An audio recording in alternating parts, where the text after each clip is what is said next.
Much of our work in the early years was building this, and you're seeing that we're using coalition and alliance almost in the exact opposite way that you talked about it this morning.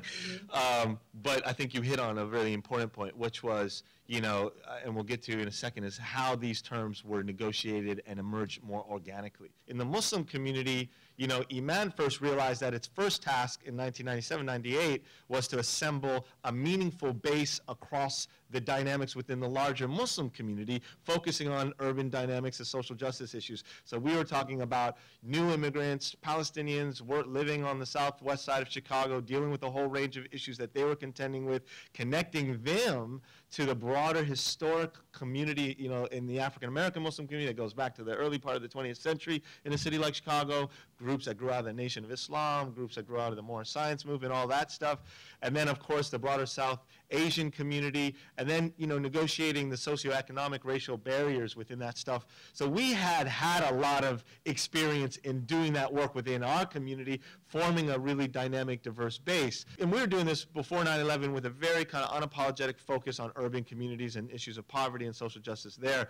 9/11, of course, awakens a new reality to the broader Muslim community about the importance of this work. Up to that point, they were trying to figure out, what are these dudes running around the hood trying to make these connections, and for the most part, there was a sense of affluence that in the larger immigrant Muslim community, that's the only story that you ever heard about the immigrant Muslim community, not really realizing that there are still many new, poor, working immigrants who are struggling in urban communities. When we first came, we had Palestinian kids selling crack at 2 a.m. for the Black Gangster Disciples on the southwest side of Chicago. That was not a reality that many across the larger Muslim community were talking about. We started working in coalition, though, of course, after 9/11, and even before that in our local communities, and started having a lot of experience engaging in Chicago. We're a deep IAF town, we're a deep Saul Alinsky town, so organizing certainly was framed by that tradition. Every broad committee, and there's great work that I would sit in and still support, but still realize that there wasn't a real empowering place at that table. We would get engaged, we'd get involved, but just something about it, I didn't know how to define it at the time, but there's a whole bunch of things about the way in which our voice was being considered and our kind of larger cultural identity was being taken seriously at that table that just always resonated, both me and a lot of our leaders, with.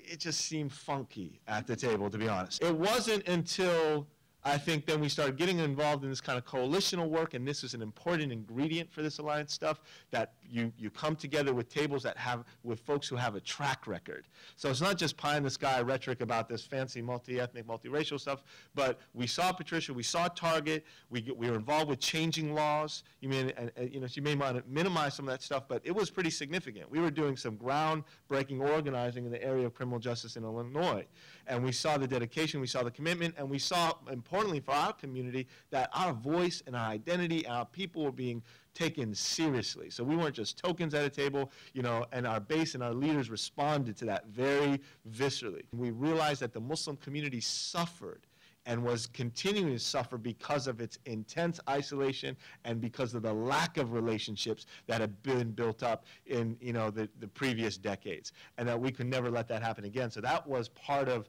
what motivated us to kind of take this work on, take it seriously, bring it to our board, and early on begin the process of building deep, deep ownership from our board to our leaders, to the point where they start understanding, okay, a certain percentage of this person's time without the funding is going to be totally devoted to this.